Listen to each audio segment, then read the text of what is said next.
ready to go, open for questions. So, Rich, this week you got film with quarterbacks, and what do you teach off of that?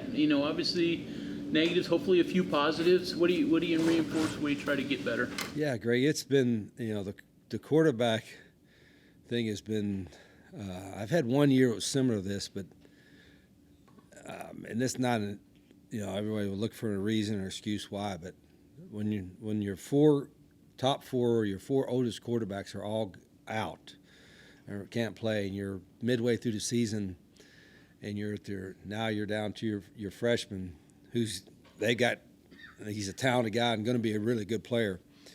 It presents a challenge that, okay, you want to do things that he can do, but you also got to make sure that it fits the rest of the guys on offense. And I thought Scotty competed well. I think he's getting better every time he plays. There's nothing like game reps, and I think this week of practice will be good for him to take another step going forward for this Saturday. So, but it's been a unique challenge to say the least with the injury standpoint, and then the experience or lack of experience around him as well. So again, that you could say, man, I'm just stating the facts, but it's our job to get him in a position where he could have some success, and then more importantly, the guys around him got to help him have success. Is game experience vital, or can it be detrimental if it kills their confidence? That's a good question. The confidence standpoint, it's natural. As much as I tell the guys, listen, you got to flush any bad plays away, and it was a terrible game. We played awful, and you got to flush it away, but you also got to learn from it. So I don't. There's things in that game that are unacceptable that we've got to fix, and I think our guys are conscientious enough to know that, even though it's the first year and you're still, I guess, trying to build the kind of culture you want. It's still they know that there's parts of that shouldn't happen, and they'll get better from it. What were you most concerned about with the performance last week? Well, most of the games we played, and maybe we didn't play well, but I thought the intensity or the competitiveness, if that's the right word, was still there. And in this past game, it wasn't. And that's again, poor coaching, from that standpoint, because we got to do a job, especially me, from our guys having that certain level of competitiveness in every play. And in that game, there were a lot of, even early in the game, before anybody even scored a touchdown or something, that was the most surprising part of that deal.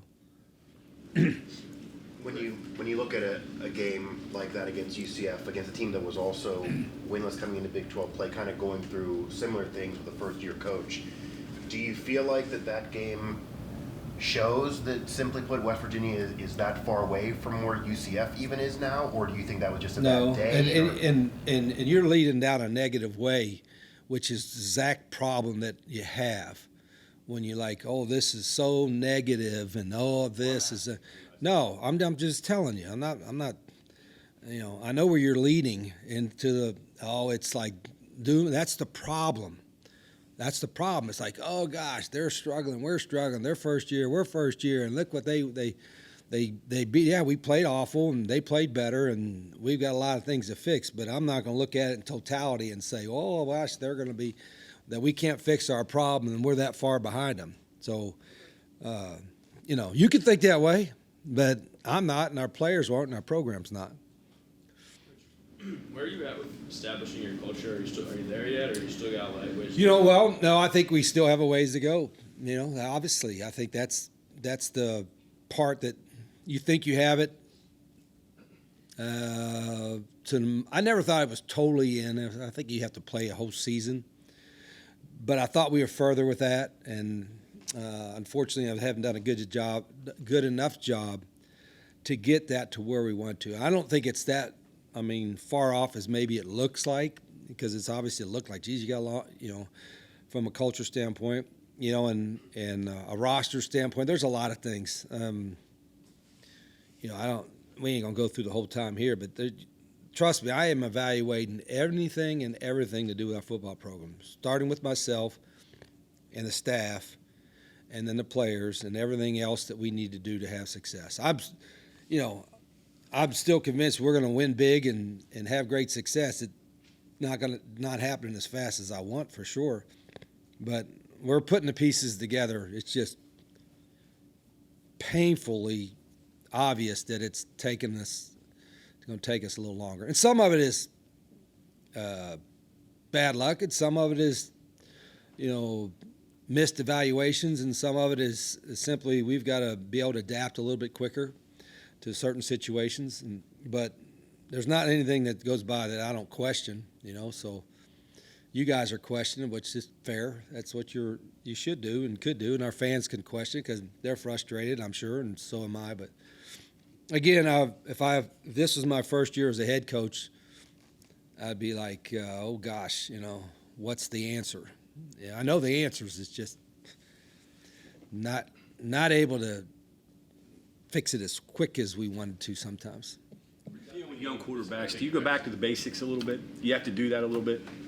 Well, yeah, I think you do. Sometimes you get into game planning and you try to put a plan together for them, and you forget that there's still fundamental things you got to work with, and that's the thing that we have to make sure as coaches we don't overload these guys, because he's still learning. The good thing, like Scotty, he's got a good skill set, and he's a very conscientious guy, like I said, and he wants to be really good. So we're pushing it along because we got to. I mean, we got no choice, but he'll be fine. Afterward, you said that on Saturday, you said that the things you've got to fix, and like the longer term problems, they have to go to the offseason. I understand that. Can you share a little bit like what you think you can, like what problems immediately right now are there that you can work on and get better and in the near term fix? Well, on the obvious thing, we got to get bigger, stronger, and faster. We got to get some experience, which, you got to play to get experience. As coaches, we got to, I have a better idea of what our guys can and can't do. And then all that's going to come with every week that we play and every week that we practice. And then certainly roster, obviously there were some maybe guys that we misevaluated a little bit, and then some that we weren't able to get that we wanted to because of the situation we were back in 6, 7, whatever it is, 8, 9 months ago. So all that's kind of every process that we do, and whether it's retention or recruiting, and sometimes people forget about the retention part, that how chaotic it was back, December and January, when the guys are getting in the portal and getting paid, and we couldn't retain or get what we wanted. And so, but that's not, again, we got to learn from that. We got to make sure we evaluate, retain the right ones, and have a great high school recruiting class, which I think we're doing that now. That's why I don't mind sharing with you. I told the coaches yesterday, it gets me excited to watch our players get better here, which they will. But also when I look at, some of the recruits that are coming here and some of the recruits that we think we can get, and then I watch them when I leave here, I'm going to watch every one of our commits again, watch their senior film. Because that gives me a little bit of jump in my step and get excited because I see what we got coming in, and so that helps. Obviously, it's a player's game from a recruiting standpoint, and I think we're fixing. The best way to fix your problems is get really good players and coach them up really good, and that's what we're going to do. Within the season, though, that was a great answer long term, but like in season stuff that you can actually cure right now to help you get a win or help you be closer to where you want to be. Yeah, I think we got to look at, and that can't change your whole offense, your whole defense and special teams and stuff, but by now we know what we can and can't do well, and then frankly, give a couple other guys a shot. You know what I mean? Like I said, we're not going to be insane here and try the same thing, get a different result. So there's going to be a few guys that maybe been in the backup role in the past few weeks, and now get thrust into a starting opportunity if they have a good week in practice. With all these injuries at quarterback, what do you do backup wise? I assume Scotty Keene, Max Anderson get practice reps? Yeah, they're gonna get reps. I don't know what Khalil's situation is going to be. Max Brown has been banged up. He might be available this week, so it's I don't know. It's a unique situation. I was going to ask if there's anything you could share on Khalil's situation and how you think he played when he was in. Okay, I loved his competitiveness. He was into the game. But I don't know if he'll be able to practice all week, and that's going to be a hard thing. So he's questionable. But he's another guy with a bright future, very conscientious, and nobody played well, and nobody coached well in that game. But I like Khalil. He'll work his tail off all week to try to at least be there in an emergency role or something. Rich, you're trying to balance the coaching from the negative plays to learn versus emphasizing some of the positive things that happen. How do you do that with your players? And do you point out, hey, as poorly as we played, you were within a touchdown at halftime? Well, it's hard to put a ribbon on a bad performance, but it's over. You know what I mean? Let's shoot. We get to play another game at home. It's going to be. I think it's going to be a really good atmosphere. It's cold rush. Heck, let's get excited about playing football. And I think I've got to make sure that we feel that during the week. I mean, we got some good players, and we got a chance to win. There's still a lot of football. Well, we got 5 more games in the regular season. There's a lot of football left, and let's put it this way: it's going to be hard to play that bad again, right? So let's flush it away. Let's flush it away and get jacked up about playing. And they're keeping score. I mean, it's just, I was mentioning earlier we're doing a media segment. I think it was maybe with Tony, and it becomes, the coaches, it's a job, and I think sometimes we look at it as just a job and don't enjoy it as much, but that's kind of our profession. But I'm sensing a trend in college, and some of my colleagues are the same way, that it's becoming too much of like a job for the players, maybe because they're getting paid, or some of them are getting paid, and all that there's like checking in for work and checking back out. In the NFL, it's a job, and when they're done with practice or meetings, they go home to their families.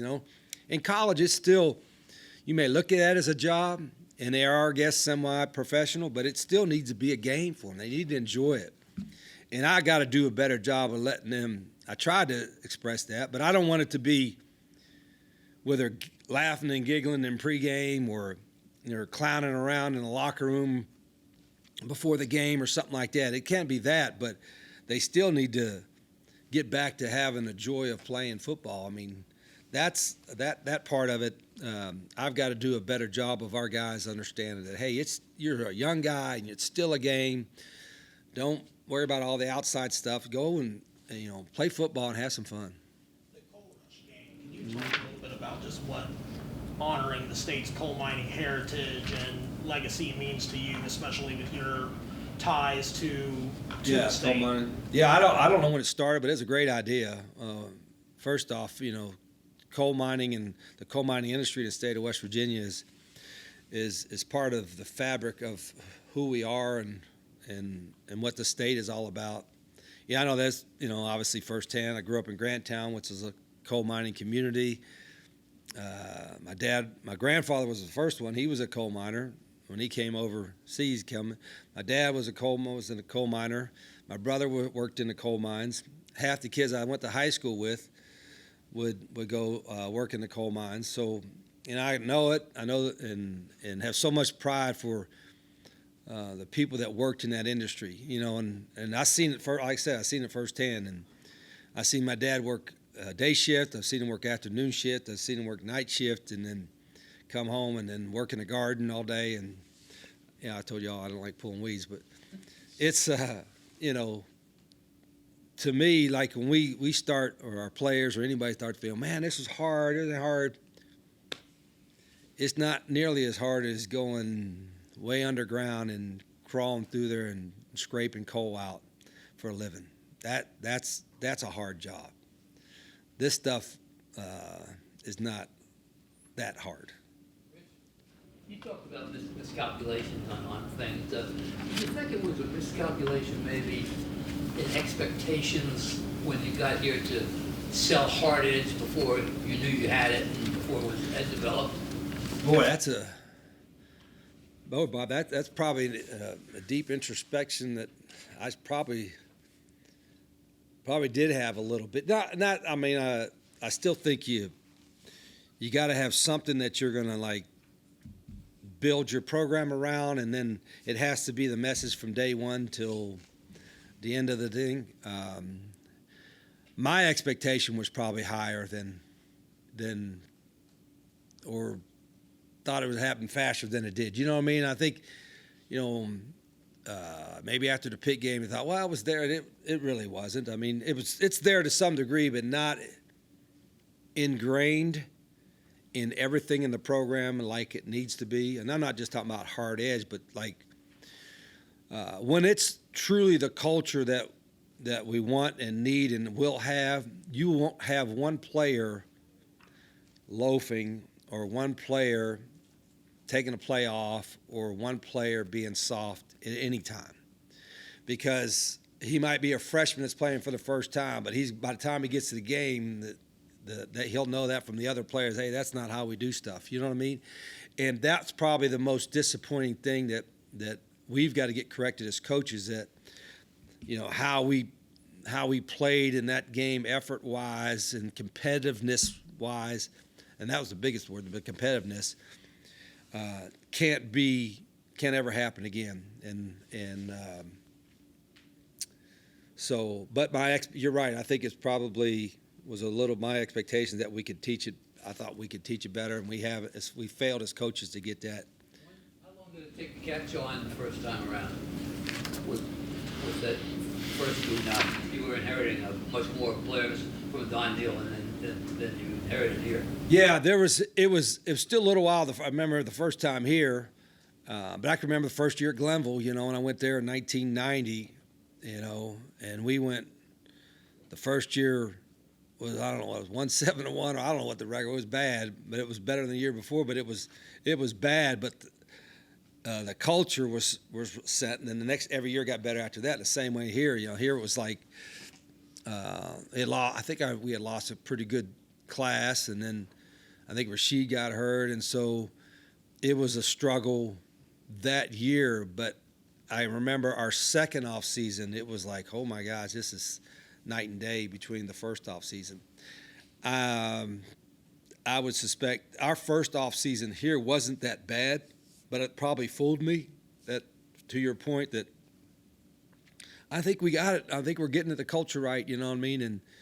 And obviously we didn't. I mean, by judging what's happened in the last couple games, but we can still get it right, and we will. I ain't gonna sit back here and say, okay, we got it right now, but we will have it. Rich, take you way back a little bit, a couple of memories. Your past games against Sonny Dykes, he was at Cal. I looked at you, they were shootouts. You guys won both of them.